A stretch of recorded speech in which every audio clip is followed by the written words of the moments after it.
I'm going to give it a few minutes for people to get on. If you know me, this is kind of a shocker. I'm on time. Like, what is that? And I'm going to take a moment to adjust my camera because, you know, that happens. Facebook started doing this crazy thing where they don't let you actually see the screen before you go live. So that's new to me and it's not appreciated. I'm just saying if they happen to be watching. So my name's Rebecca Gotte. This is Season of Thanks. We are going to take, instead of those day one, I'm thankful for my wonderful husband and he's so super cool and all of those things. And then we kind of peter off after day 9 because we kind of realize that it's all superficial now and it's all somebody else has already said it and somebody else has already done this and somebody else has already done that, or they have better words than I do and I'm not that good at writing. So this is where we're not going to be hard on ourselves because we're all human. I'm not coming to you as a pastor. I'm not a therapist. I'm not a aromatherapist. I'm not a doctor. I'm not any of those things. But I am someone who has felt alone many, many times. And I am someone who has struggled greatly to find a reason that I could be in this place. And I'm someone who has struggled so badly to feel like giving my kids holidays even. To feel like there's even a point to it all. And so this time of year can be really, really hard for a lot of people. I know people who have suffered a great loss in the past that still comes back to visit them every year at this time. I know people who struggle to even see what their purpose could possibly be, much less what does God have for me here? What can I learn while I'm here? And one thing that we'll probably touch upon tomorrow, surprise, it's redemption, is that I've gotten myself here. He did not put me here. So what do I do while I'm here? And so that is what our Season of Thanks is about. I'm really honored to have you guys here. You may find that I pray for things that seem kind of trivial sometimes, but I literally prayed that God would help me to be up at 5 o'clock this morning because that's kind of a big deal, so that I could refresh and make sure that what I was delivering here today was what He wanted me to deliver here today. And that's important, seeking that daily bread. Even just having the time to do that is something that, you know, I chose to be thankful for because, I mean, let's face it, that's not always a thing. We don't always take that time to go, okay, God, what do you have for me today? What do you want me to do today? What do you want me to say today? Who do you want me to pray for today? And I was very thankful that I got to have that this morning, but that's not what today is about. Tomorrow on that walk, we'll talk about what He's going to do with that place that we put ourselves, that He did not intend for us, but since we're there, now what? So that's just to give you guys a sneak peek. It is not too late to be adding your friends. It is not too late to share. Comment. Drop some hearts on the video. They will be rearranged in the group as people comment on them, as people react to them. You can't share anything out of this group, but you can absolutely add your friends and tag them to it. Why did I do that? Because we need fellowship. This is a place where we can all come and we can all drop our comments and we can drop your testimonies, guys. Post your testimonies. Those are absolutely loved. So that other people can you be a beacon. You can be a beacon. That's all. I don't even need to tell you what else that means. You can be the light that you wish someone had told you. So you can should be able to find these on oilawakening.com. There will not be any comments. It'll have its own little tab at the top. Including our guest speakers. Theirs will probably be published, but the comments will not be. So you personally will not be identified outside of this group. And I'm going to ask you guys to just resist doing screenshots or any kinds of those things. And just think before you react to someone or before you answer their question or address something that they say, ask what you wanted to hear when you were walking in that. Whenever you were walking that path that you just knew that this was not what God intended for you, ask yourself what you wanted to hear at that time. And do not doubt what your spirit wants you to share with this person, because it's okay to plant in faith, and it's okay to step out and do something that we weren't taught to do whenever it's the right thing to do, because that fear of planting is an amazing way to stop you from sharing and to convince you that you don't have the right things to pour into someone else. So don't listen to that voice. Pour away. That is what we are here for. That community, that fellowship. I mean, it's right there in the cover photo, right? So, and I'm only seeing one person. We're just going to have to step this up. There's like 200 people in here. So, what happened this morning was I was reading in Hebrews 12. And I have read Hebrews 12, I don't know how many times. But you know as well as I do that your glasses change when you're walking through something different. And especially when you have some breakthrough for yourself or some realization of something that you've been doing. And you're like, oh my gosh, like this is for me. And while I was searching for what I was supposed to say here, Hebrews 12 kept coming up. And it was like, I mean, they don't really have anything super great to be thankful for in Hebrews. And in this particular chapter, there's references to bullying. There's references to depression. Well, I mean, that's not really something you would be thankful for on a regular day. But the process is what was pointed out to me. The process, the just acknowledgement is so raw. It's saying, strip off the weight that slows you down and the sin that trips you up, and his humility. Like, think of his humility and don't become weary, because that will lift you up. And it's like, we know that we certainly don't want to suffer the way that Jesus did, but we kind of have that entitled mindset that that was his due, and not even in an ugly way, but like, you're Jesus. Of course that would happen to you to that extent. Why would we even have to imagine going through that? You did that so that we didn't have to go through it. And so we kind of have that mindset of, but that's Jesus. That's Jesus though. Like, that's what Jesus did, right? But then whenever it goes a little bit further and it says God disciplines us as his children, you don't really want to think of your loving God as someone who's going to discipline you, because he has saved you and he has swooped in and he has been so much grace and he's been all of these wonderful things and he's blessed me and he's given me these beautiful babies and he's answered all my prayers, and my God doesn't discipline me. But in reality, the discipline that we tend to think of is like, you know, stop it, is not the way that we are being disciplined. The way that we are being disciplined in this moment, in this now, in this, why am I going through all these struggles? Why can I not find my joy? It's because what you are doing is not working for you. It is not working for him. It is not working to his benefit. And it is not being used to glorify him.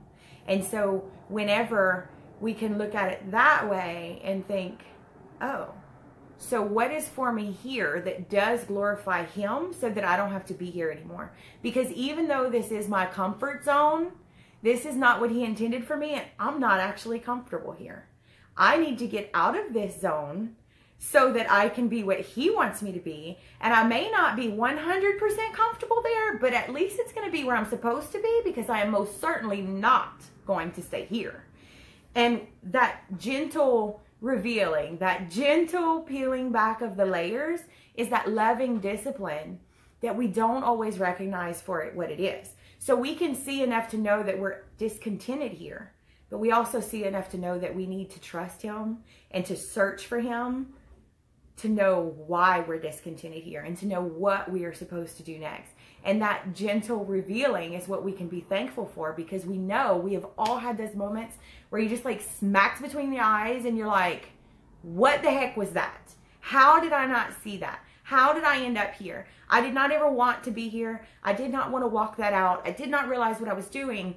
That discipline, those gentle rebukes are what we should be thankful for, because it could be so much worse. We could have had to be Jesus.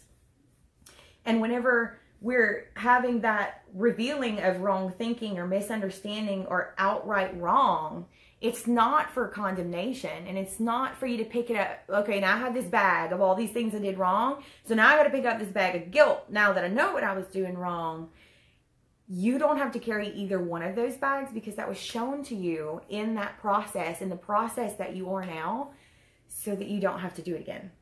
Because now you can see it and now you can call it out and you don't have to do it again. You don't have to pick up either one of those bags because the process that was lovingly shown to you, the way that you do to your children, he chose to do that for you because you are his child. And whenever you can accept that he chose you for this particular revealing, for your good, for his glory, for his purposes, and you don't have to do it anymore, then you can be thankful instead of reactive and knee-jerk and why me, because you don't have to do it anymore. Now that you see it, you don't have to go there. You've been there and you can recognize it. The next time that it tries to come to you and lie to you, you can be thankful for the way that it was shown to you in a way that you understood it and you did not have to walk through it over and over and over again. And so whenever he says, go and sin no more, that means whenever you can go forth and you can sin no more, and I'm not saying you're not going to trip. Lord Jesus, right now, we are in the trenches. Do not mistake me and say that we're perfect. But whenever he says, go and sin no more, when you can choose to sin no more, meaning I recognize this sin and I recognize how it does not benefit me and it does not benefit God, it does not glorify my walk, and it certainly does not glorify my reputation, then you have learned the lesson from your discipline. You have completed that step, your punishment, if you will, that you have on your children. All of these things that came to you, you allowed those in.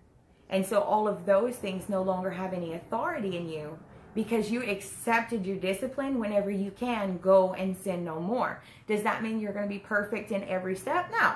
No. It's going to try to hide and it's going to try to come back to you and it's going to look like something else. But whenever you can choose to turn away from it, it means that you accepted the discipline for your good. And so that discipline did benefit you. And even in Hebrews 12, they say, no discipline is enjoyable while it's going on. None of it. And if you can look at it, even sometimes we fall and we throw those big giant hissy fits that our kids throw because nobody really likes to be disciplined because it reveals so many things about yourself that you did wrong.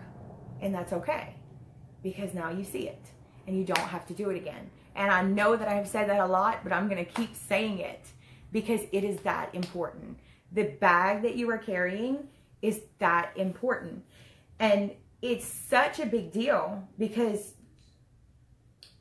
it calls us to work at it.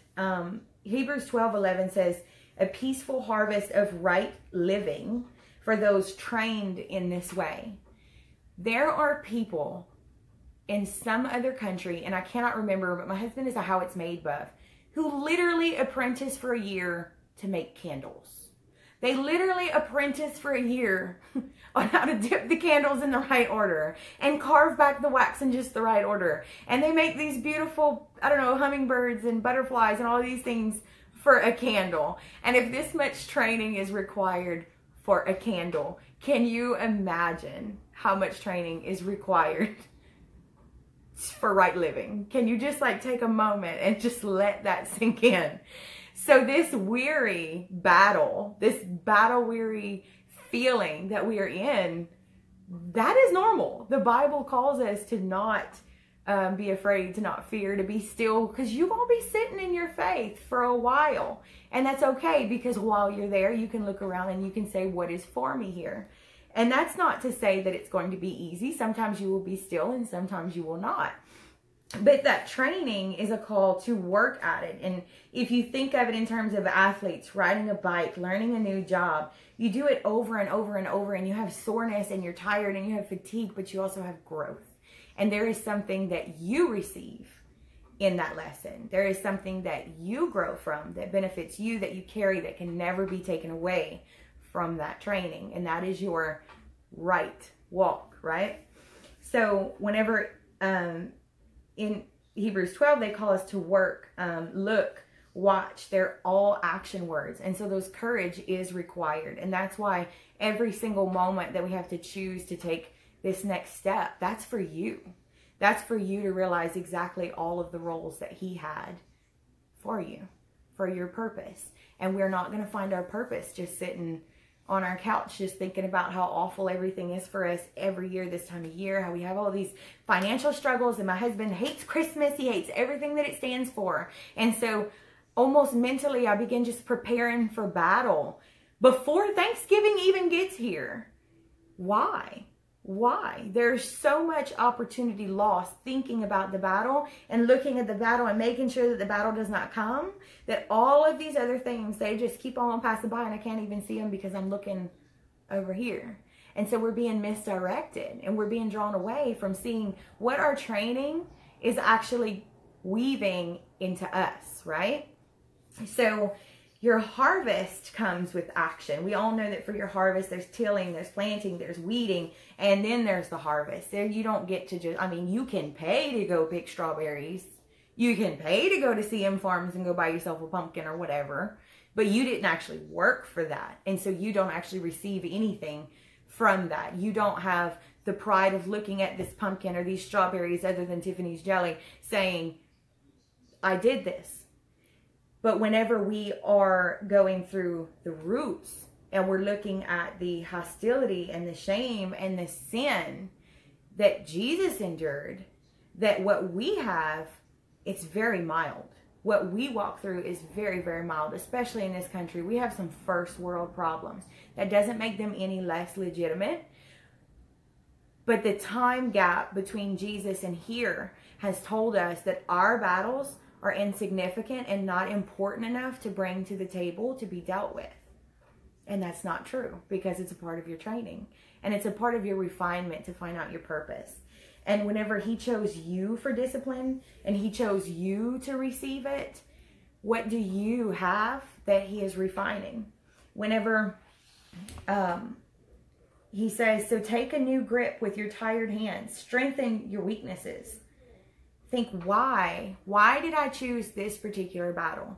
Why was I open to that one particular attack that brought me here? Or the series of attacks that one followed right another that found me in my weakness? Why did I choose this one?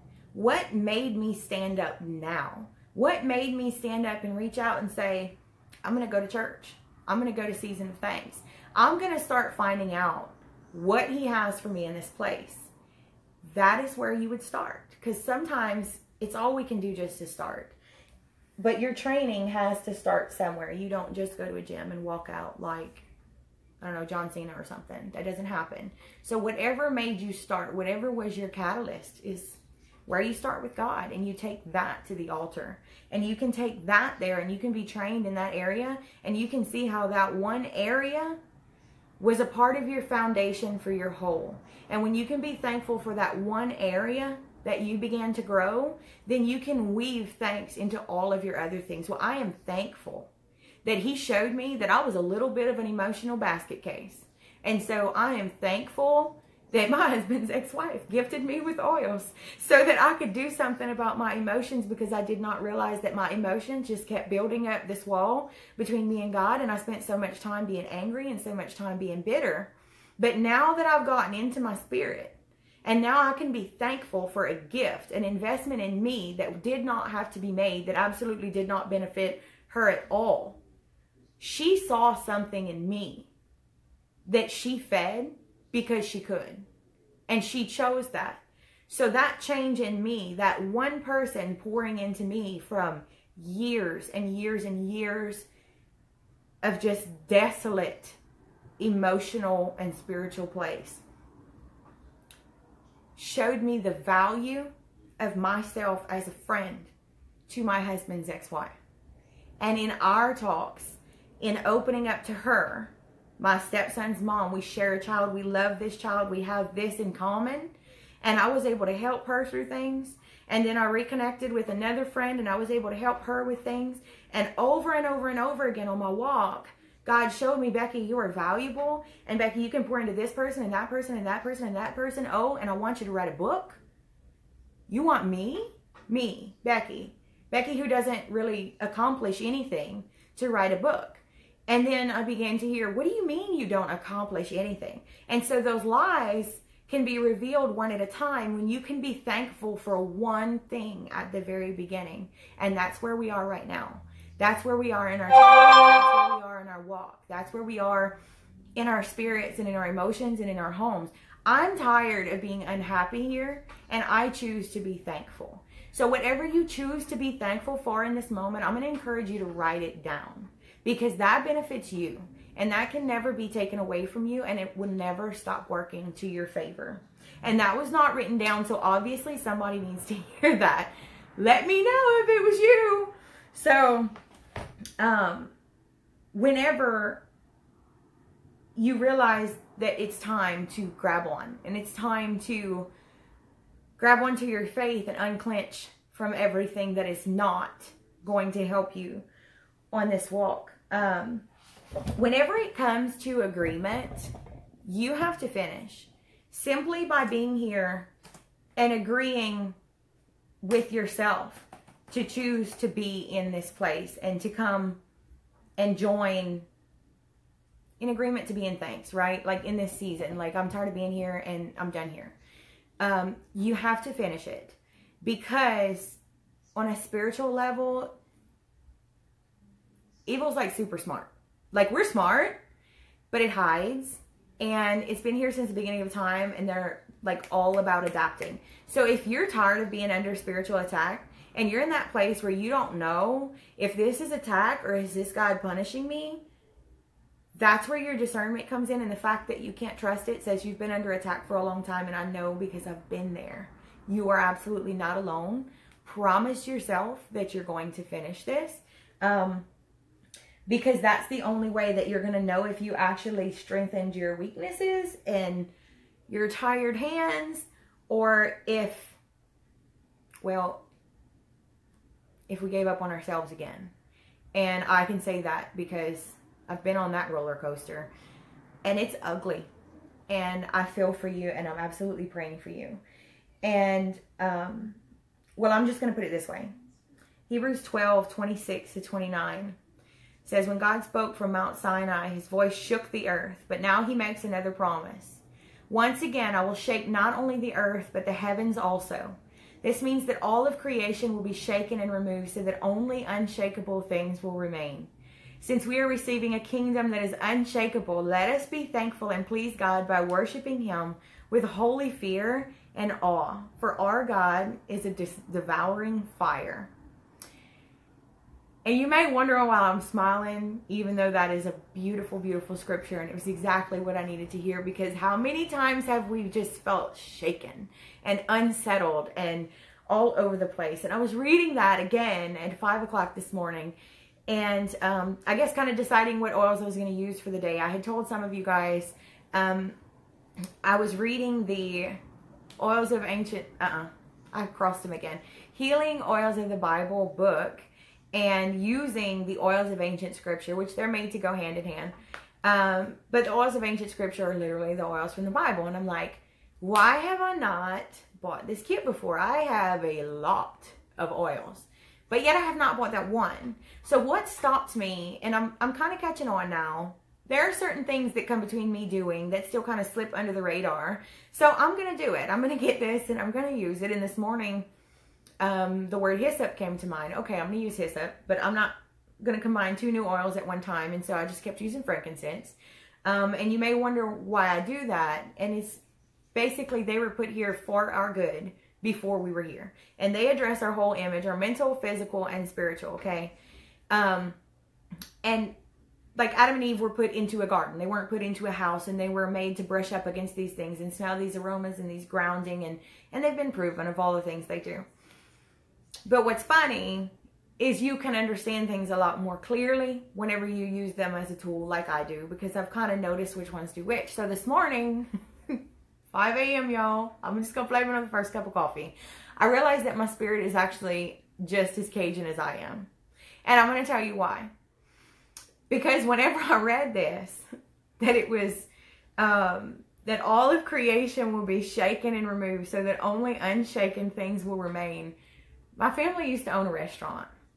And whenever I read this verse, I'm picturing, you know, the Cajun batter bowls that you put your fried shrimp or your fried chicken or whatever, and you have them all, like, you got your mustard and your spices and you got all this stuff going on, and you put them in the flour, and like, this is going to be so good, or the fish fry or whatever, if you're a fish fry person, and you're shaking it up, and you're like making sure that when you put it in that oil, like, nothing is going to scorch the bottom. Nothing is going to ruin your finished product and smoke up your kitchen. You have nothing excess on here that does not do you good into what you are receiving. And so I saw this as this shaken where we are now is so that our final product can be nourishment for us.